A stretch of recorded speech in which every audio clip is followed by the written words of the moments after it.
Hi, it's Mrs. Stitches or Sheila. Hi, everybody. You all seem so far away, but that's okay. I will deal with it right now. It's all good.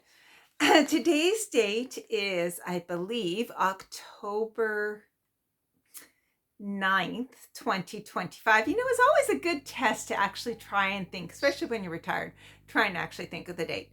So this is Vlog-O-Ween day 9, and should be number 9.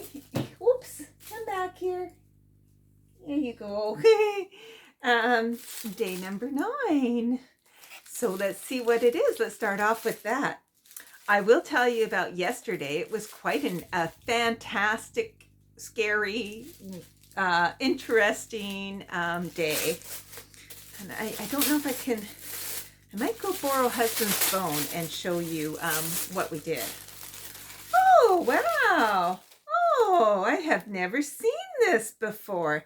Have any of you? It's a needle organizer. Interesting. I have never seen that. That is pretty cool. And I think it says holds all sizes of needles. Huh. And you can just put the different sizes in there. Wow. Needle organizer. Safely store your DMC needles. Cool. That is unique. Something I don't have. Okay. I think I'll just go borrow husband's phone briefly so I can show you a videotape of what we did yesterday. So just 1 second. Okay, here we go. Hopefully this will work. Let's see. At Clare Golf and Country Golf Course, Clare, down on the French shore, and they had a resident owl, and this, I believe, is a baby owl that is getting released now. So the whole staff is very excited to see. It's a rainy, miserable day. We are not very happy with everything, but we're opening it up now, and hopefully we'll see. Oh, he's quite excited, I think.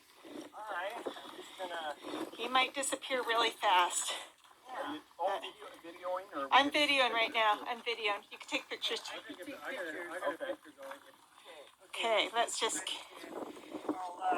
Oh, look at him! Did you see his eye? A little bit there, or unless you can see him. Hey, you. Hey. How are you? Hi. There you go. There you go. Oh. There you go. You're gonna tilt you up now. Look at Or him. you're just gonna go by yourself. Wow.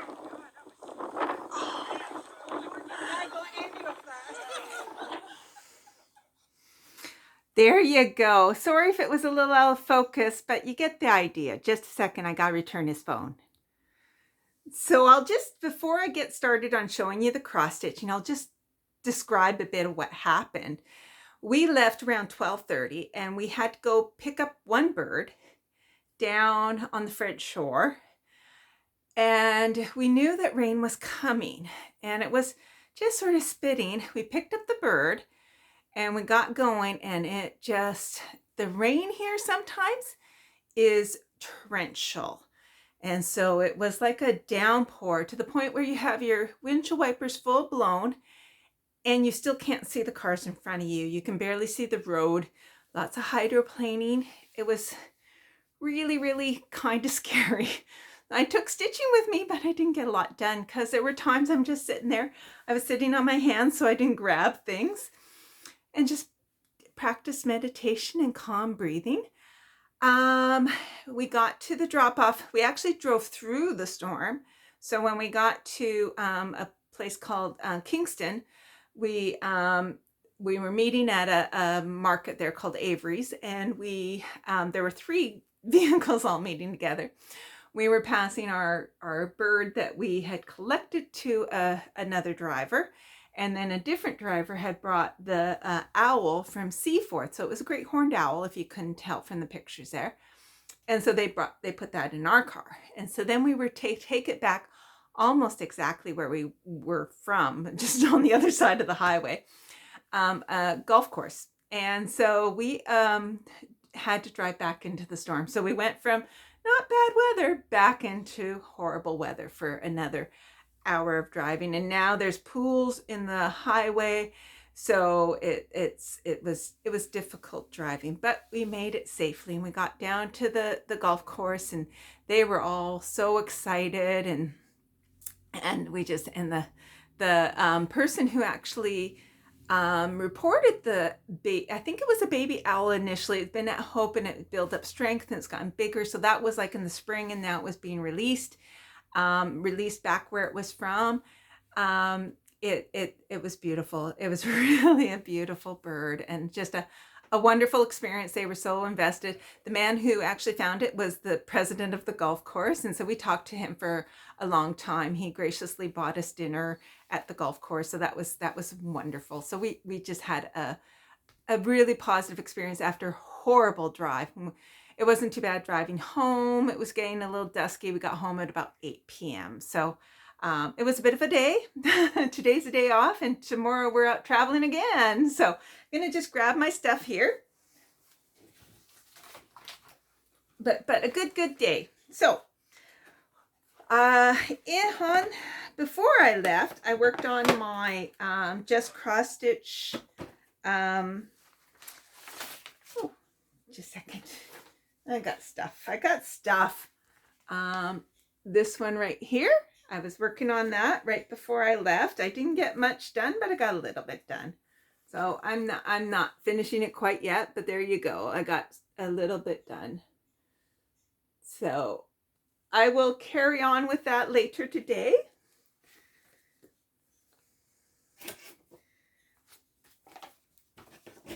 And then in the car, I took my Paint with Stitches cell, and I'm working on this window frame. And I got the needle because I was still working on it this morning. I'm just going to pop this through to the other side. Then you don't even see it. You don't even know it's there. So I got the black ring and the white ring done, and I'm just doing the brown inside, which will have the crossbars, and then I'll have this window finished up. So I'll get that done today for sure. I might finish up the stitching for this today.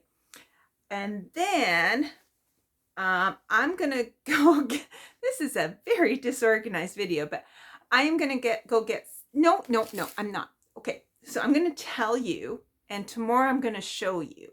So on Magazine Monthly Challenge Facebook group, they have a new event. That was where I did the ABC Go, Spring Go. They have a new event called Trick or Treat. And so the idea is that you would have two different whips. One is the trick whip and one is the treat whip.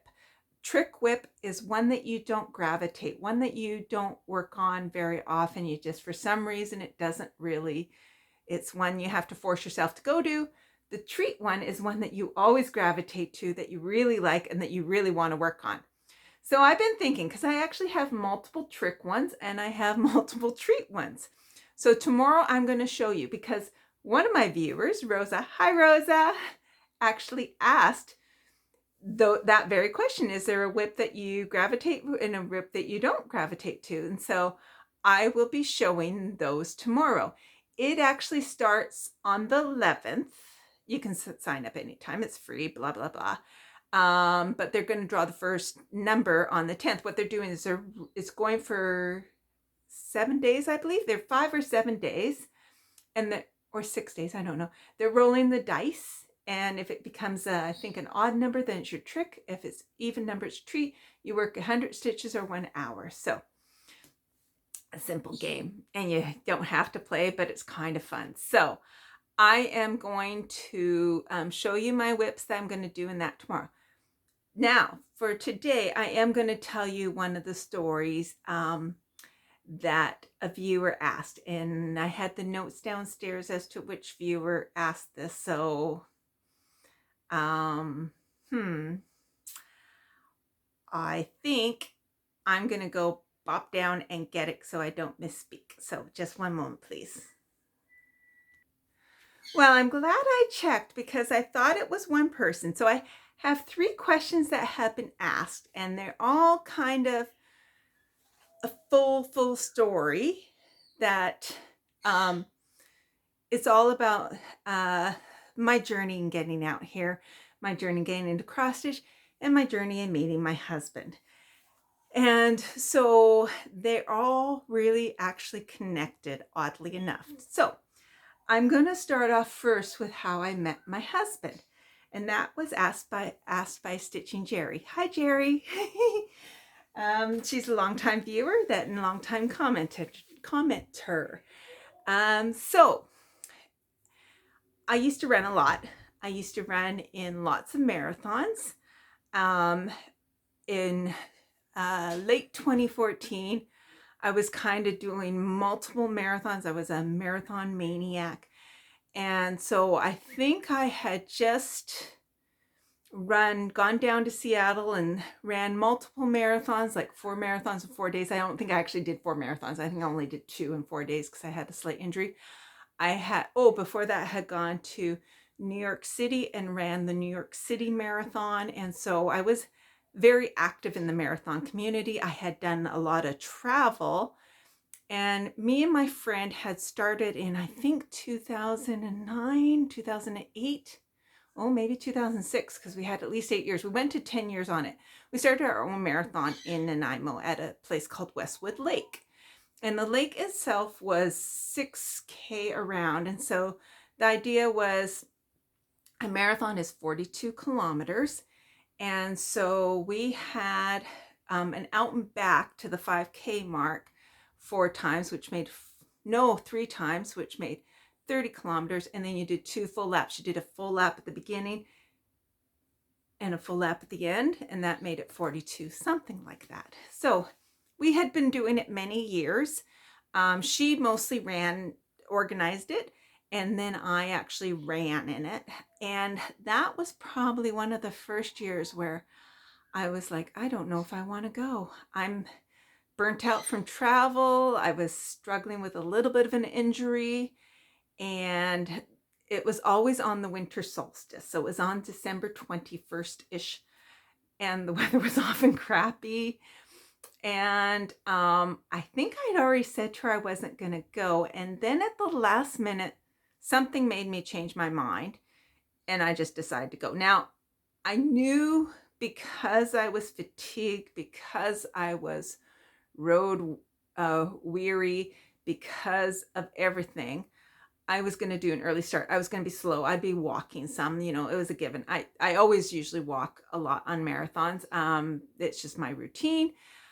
So I went to go to an early start, and so I signed up, and there was about 6 or 7 of us at the early start. And we're wearing headlamps because it's dark. This is late December. And I think the early start was at 7 a.m. or something like that. And so we're all standing around with a headlamp, and there was this man there, tall man. We're both wearing, or I don't know if he was wearing a headlamp. I'm wearing a headlamp. I'm talking to him. I'm just blinding him. I could see him shading his eyes, and I finally clue in, like, oh, sorry. And you can point it down or turn it off when you're talking to somebody. And I remember him. I asked him, "Oh, have you done other marathons before?" He goes, "No, this is my first time." And I'm like, or he had asked me first, I think, or no, I don't know. And I'm like, oh, because it was a trailish one. It's actually a hard marathon. When they're trails, they're a little bit more difficult than being a road marathon. And there's not the spectators. It's a very low key. I think there'd be about a total of 30 participants. It's not closed to the public. So there's public walking their dogs, bicyclists going around. It's a very difficult marathon, but it was his first. And I'm like, oh.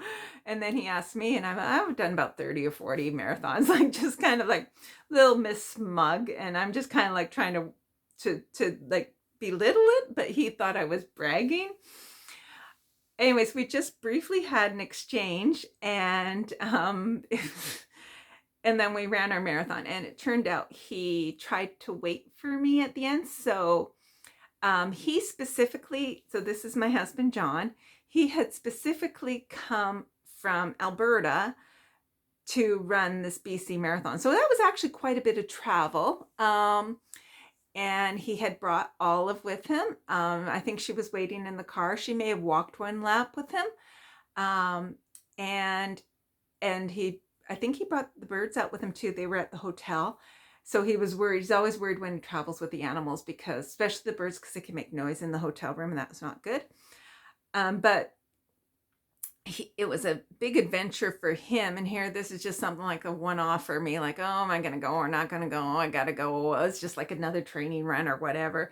And so I'm just doing my thing, cold at the end. You know, it took me like 5.5 hours. I don't know. And he did really well. I think he probably did in 4.5 hours. And he tried to wait to the end to cheer me on, but he got too cold, which is fair enough, because it is winter. You're sweaty. At first, you're kind of cooling down, then you get cold. And so he ended up leaving. And then the Facebook group, so I think he joined Facebook specifically then to get the photos, the race photos. And I probably joined Facebook earlier on for the first time too, for a different race, to get race photos. And so they had photos posted, and my name was under my photo. And so then he did a Facebook friend request. And I think it was New Year's Eve. So both of us had barely any friends at all. And so I'm like, oh, sure, I'll be your friend. I checked to make sure that he was, like, I saw that he had the race bandana, so I knew that he was actually from the race. And so we became friends. And that was like New Year's Eve, New Year's Day. And it was like, color me surprised. I'm so excited to be your friend. And so then we started a communication back and forth. And we then, like, he's still living in a different province, but we're just kind of casually just Facebook friends. And then he turned out he was coming over for Vancouver Marathon, which is in May. And I was going to Vancouver Marathon. And so he had an aunt who lived in Nanaimo. And so he was going to come visit his aunt first. And then, so he found out, like, well, what ferry are you catching to go to Vancouver? And I told him which, and then I changed my mind the last minute. I said, oh, no, I'm going to go the one before. And he kind of tried to rush around to be able to catch that ferry. And so then we're parked at the ferry lineups waiting to get on. And I'm with my mom. I didn't think much of it, and just walking along, and suddenly I hear Sheila. And I look at him, because I don't even really remember. I don't think his Facebook had a very good picture of him. Didn't really remember what he looked like, because it was in the dark with headlamps. But he's with Olive. And I don't think I had met Olive before. And I see this man with the dog, and I'm like, John? And so then we meet each other. And so we're like, we'll meet on when we get on the ferry, we'll meet at the cafeteria. So we did. And we ordered a meal, and we sat on the ferry rides about an hour and 45 minutes. We sat and talked the whole time. And my mom was with me, and she at one point says, because he kept using the word we. And my mom's like, oh, who's we? And he just said, oh, it's just me and my animals. He just talked to his animals. So fully knew he was single. I was single. And so that was sort of our connection. And then we kept talking back and forth, and I think we ended up getting each other's emails or something. And then I bravely asked him. I had a 100-mile event coming up in September, so this was May. And so I decided, like, I'd like to have a pacer. The event was in Lethbridge, and my husband lived in Medicine Hat, which is a couple hours away. So I said, well, not my husband at that point. So I said, would you like to pace me? So then we started, and he said, he agreed. He said, yes. So then I explained to him what pacing involved, which is a lot of walking and just moral support. I'll be slow in walking. I'm going to be grumpy, because they don't join you until after, I think, 100K. So it's the last 60K of 100 miles. And so it would be like almost 24 hours after you started. So a lot of communication back and forth, planning it out, everything going, blah, blah, blah.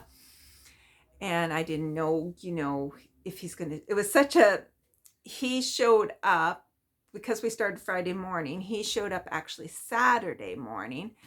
And again. I'd only met him that once. And it was funny because I was running in the night with this lady. And I'm like, oh, I don't know if I'll recognize, because he was actually going to be at one of the night. He showed up the night before, actually. And at 8 p.m., I was going to see him at one of the aid stations. And I'm like, I don't know if I'll recognize him.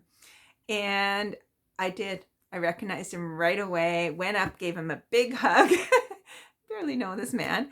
And I'm all sweaty. I've already done, I think, 70K or something. I don't know how much. And then knew I was going to meet him in the morning. And so I had a song going through my mind the whole time. And I was really looking forward to see him in the morning.